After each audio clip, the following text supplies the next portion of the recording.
Buenas tardes, tengan amigos de Proceso Digital. Les saluda el periodista Joel Perdomo. Y como es nuestra habitual costumbre, hoy hemos invitado a dialogar con nosotros a la exrectora de la Universidad Nacional Autónoma de Honduras. Ella también es directora del Instituto Universitario en Democracia, Paz y Seguridad. Doctora Castellanos, de antemano, muchas gracias y bienvenida a nuestra conversación acá en Proceso Digital. Muy buenas tardes, gracias por la invitación. Sobre la pregunta que me había planteado en el tema de la depuración policial y los procesos o los hechos en que ellos se han visto involucrados y que ya está comprobado, y otros hechos que hay la presunción de que son responsables, al igual que otros en que ellos son víctimas. Quiero comenzar planteando que la depuración tiene que ser un proceso continuo. La comisión de depuración ya cumplió su papel, un papel de riesgo, un papel de mucha responsabilidad. Tuvieron que separar a directores de la policía, a altos oficiales, que hoy estamos conociendo las implicaciones de los hechos en que ellos estuvieron involucrados. Exdirectores que están purgando pena ya por haberles comprobado una acumulación de riqueza que era imposible hacerlo con actividades legales. Pero también hoy tiene la gran responsabilidad, digamos, DIAPOL de continuar con esa tarea, y también los órganos investigadores del Estado. En el caso de las muertes en que se han visto involucrados policías, que han sido varios casos en el occidente de Honduras, en el centro occidente, en otras regiones también, en el caso de la joven, digamos, Keila Martínez, y en el último episodio donde dos policías digamos, padecieron de una emboscada. Todos son hechos que deben de ser investigados, y la policía debe de poner, en el caso de la investigación donde los policías son victimarios, debe de poner todo el rigor de la investigación, y no puede permitir que la policía vuelva a contaminarse con agentes que estén vinculados al delito. Hemos visto también que en las Fuerzas Armadas pasa lo mismo. Ayer capturaban a un jefe de una banda de migrantes sin papeles, y era un oficial de la Fuerza Aérea. Entonces, creo que el crimen acecha por todos lados, y amerita que los órganos que hacen seguimiento, veeduría y evaluación del desempeño pues cumplan con su papel. En el caso de los policías, igual que son emboscados, tiene que hacer una investigación profunda, y la policía lo que tiene que demostrar es que el mismo empeño que pone en el asesinato de un civil, tiene que ponerlo en el asesinato de un policía. No puede haber una investigación, digamos, rigurosa y muy efectiva para investigar la muerte de policías, y una investigación lenta, una investigación sin resultados para investigar otros casos. Creo que la gente está haciendo esos reclamos. Y pasa igual con los abogados. Hemos tenido casos que los abogados muy rápidamente se investigan y se dan con los responsables, y eso depende de qué abogado es, qué caso llevaba, pero hay otros casos que no son investigados, y así como hay agilidad para investigar o para castigar las cortes a algunos abogados, tiene que haberla para todos casos. Nos llamó mucho la atención que en el caso del desfalco que hubo al Colegio de Abogados, ahí sí la justicia fue rápida, fue expedita, y impuso, digamos, sanciones contundentes. Pero en otros fraudes y en otros casos, digamos, de corrupción, no hacen lo mismo. Lo que uno concluye es que como los fondos del Colegio de Abogados son de todos ellos, y ahí sí influyen a los jueces, ahí sí pusieron interés, y los tribunales ahí sí castigaron, y no así otros casos de corrupción. Rectora, partiendo de este análisis que usted nos da, en el que nos dice que la depuración tiene que ser constante, quisiera preguntarle, ¿qué valora usted o cuál cree usted que ha sido la evolución eh, que nos ha dejado un proceso de depuración? Porque en este momento hay bastantes acciones que involucran a la Policía Nacional y no siempre son acciones lícitas, rectora. Lo que yo valoro es que el Estado nunca lo quiso hacer. Lo que yo valoro es que el Estado nunca quiso, digamos, confrontar a la policía. Lo que yo valoro es que nadie tuvo la valentía para hacerlo. Y siempre que se ha querido hacer depuración policial, se ha buscado a civiles para que lo hagan. Pasó en 1993, cuando la DNI fue, digamos, eliminada. Esa comisión la presidió el cardenal Oscar Andrés Rodríguez, en ese tiempo era monseñor. Pasó en el 97, cuando el gobierno del presidente Reina, ahí se nombró al doctor Arturo Corrales para que presidiera esa comisión. Pasó después en el 2012 y en el 2015, y esa comisión la volvieron, digamos, a presidir civiles. Lo que yo valoro es que el Estado ha sido incapaz, incompetente, y no ha querido enfrentarse a los criminales que él mismo ha creado y ha puesto a civiles que lo hagan. Los civiles no tenían la obligación de hacerlo, no era su trabajo, no estaban pagados para eso, lo hicieron como un compromiso ciudadano. ¿Qué debería hacerse entonces, rectora, en ese tema? Porque estamos ante un problema como de nunca acabar. Que el Estado actúe, digamos que el Estado actúe, y que lo que la prensa, digamos, debería pedir es no culpar a los civiles que han hecho, digamos, la tarea. Lo que la prensa tendría que exigir es al Ministerio Público, a la DIAPOL, a los órganos que los fiscalizan, a ellos, al Tribunal de Cuentas. Yo no me explico cómo el Tribunal de Cuentas, que todos los años un funcionario tiene que declarar lo que ganó y lo que adquirió y lo que tiene ahorrado, no pudo ver, no pudo darse cuenta que había oficiales que tenían 140 millones de lempiras. Entonces, digamos, en ese sentido, lo que yo miro es que hay una crítica destructiva hacia las comisiones que han asumido este papel, y no se toca al Estado, que es el responsable de hacer la tarea de cumplir con su función. No se culpa a los funcionarios que han estado ganando un sueldo, ganando unos sueldos con unas prebendas extraordinarias, y no han hecho su trabajo. Hacia ellos tenemos que enfocar nuestra demanda de que depuren la policía como un proceso continuo. Doctora, hay un reciente caso, el tema de la pasante de enfermería, Keila Martínez, que fue un caso que despertó la indignación de la sociedad hondureña. Hoy una familia está pidiendo justicia frente a una institución que es grande como la Policía Nacional. ¿Cómo analiza usted? ¿Cree que al final pueda haber justicia para esta familia que ha perdido un ser querido? Digamos, es difícil confrontarse, porque hay un desbalance, hay un desequilibrio de poder enorme. Yo lo viví, ¿verdad? Y en ese sentido uno busca justicia contra un cuerpo opresor, contra un cuerpo, digamos, represivo, que tiene sicarios a su servicio.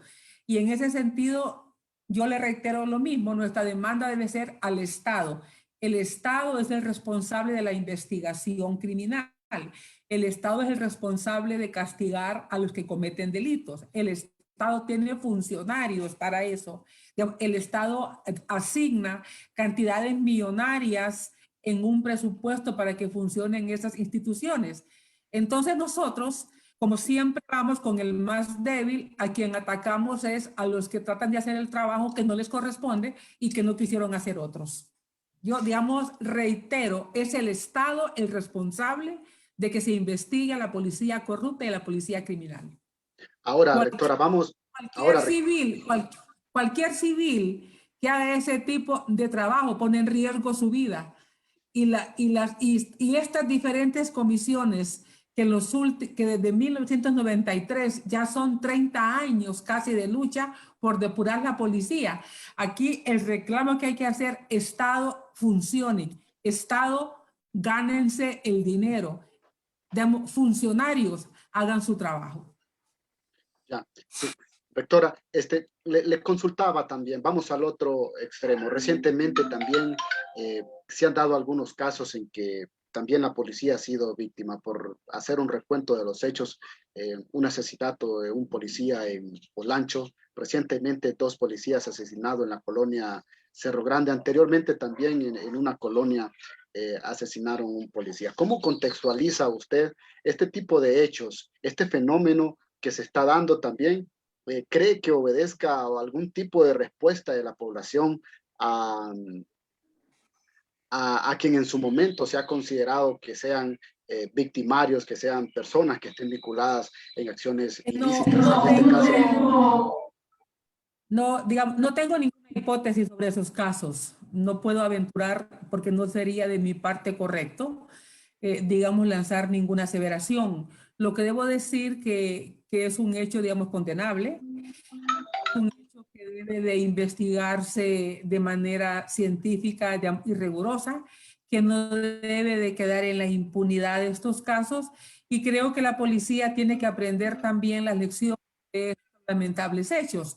Para el caso, si llaman para un auxilio, no debe ir ya de ahora en adelante una única patrulla, por lo menos deberían ir 3 para resguardar a los que van a actuar. Entonces, en ese sentido, la policía tiene, digamos, que aprender que el crimen tiene formas de reinventarse, tiene formas de actuar, que se van innovando. Y yo me imagino que obviamente ellos, digamos, lo saben. Y lo que tienen que hacer es dar las medidas de mayor protección posible para el desempeño policial, porque tampoco se vale que los policías pongan en riesgo su vida, digamos, si en un caso de ir por auxilio a una víctima, digamos, terminen asesinados. doctora, hay muchos señalamientos por corrupción en Honduras. ¿Cree usted que estos sean transversales y también abarquen la institución policial? La corrupción abarca todo. Si el Estado funcionara, la corrupción no se hubiera ensanchado como lo ha hecho. Aquí, para que exista la corrupción, tiene que haber tres sectores digamos, que actúan. Los funcionarios, los políticos y los empresarios. No hay corrupción sin empresarios involucrados, porque la corrupción se da en un contrato, se da en una licitación, se da en una compra. Quien compra es un funcionario, quien hace una orden de compra, quien hace los términos de especificación es un funcionario. Y el funcionario no va a actuar por cuentas, por sí solo. Digamos, el funcionario está respondiendo a un nivel más alto, digamos, de poder.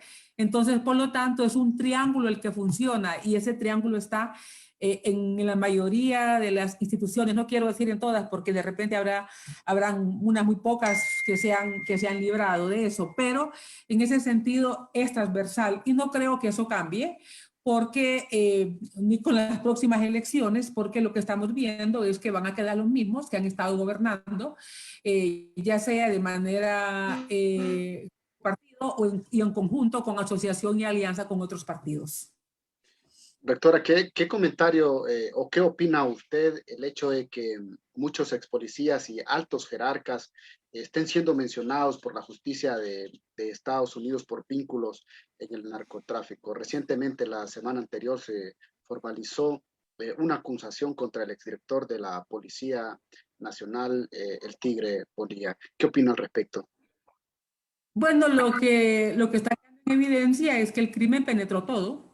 Y obviamente una de las instituciones que el crimen penetra tienen que ser las policías y las Fuerzas Armadas, porque ahí está la inteligencia, ahí están los que saben los movimientos de todos, y ahí está los que saben lo que pasa en el país. Entonces, en ese sentido, lo que evidencia, lo que estamos viendo actualmente es la porosidad, la tolerancia, la permisividad, y sobre todo también el poder de estos grupos y lo intocable que hay aquí de ciertos sectores.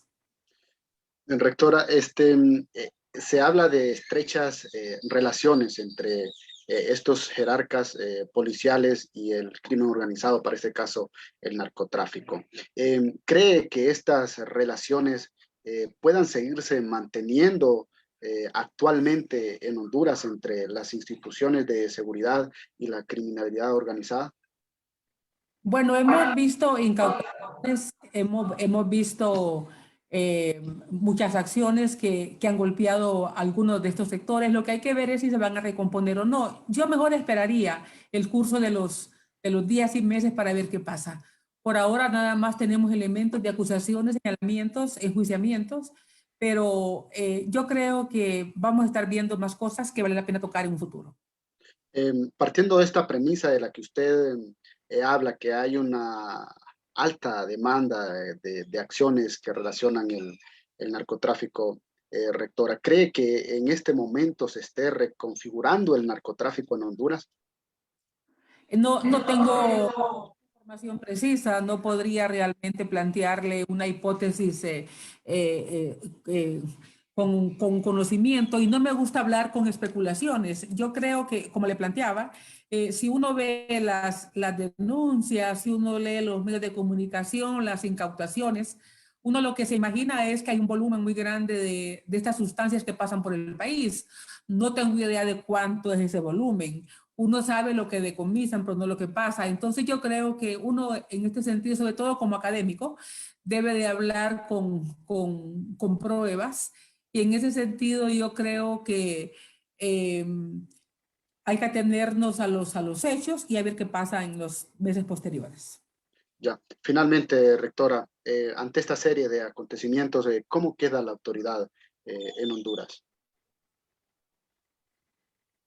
Bueno, yo creo que hay una pérdida de confianza cada vez mayor, y eso lo vemos en las encuestas. El Latinobarómetro, para el caso, el año 2018, el 47% de los hondureños, el 43% de los hondureños creía que los políticos eran corruptos. Para el año 2016, que fue la encuesta previa, era el 22%. Entonces hubo un incremento significativo de la gente que cada vez cree menos en los funcionarios, en los políticos, en las instituciones. Entonces, en este sentido, el gran reto es cómo restituir la confianza en un país que no confía en nadie. Y esa desconfianza la hemos visto ahora con las elecciones, las hemos visto en el hecho de que no se visualiza una alianza frente a las próximas elecciones, porque nadie está confiando en nadie. Yo creo que es un proceso de desconfianza que se ha construido con todos los hechos que hemos visto, y que volverse a confianza va a ser muy difícil para este país. Y concluyo con esta, rectora. Desde que se inició la depuración a hoy, ¿tenemos una mejor policía nacional? Bueno, yo creo que han habido cambios. Yo no sabría decir qué tan mejor está. Esperamos que la educación policial que se está dando dé sus resultados. Esperemos que la depuración continua que debe haber dé sus resultados. Pero no me gusta evaluar sin tener conocimiento fehaciente de lo que pasa. Rectora, le agradecemos. Gracias por su tiempo, muy amable. Muchas gracias a usted. Buenas tardes.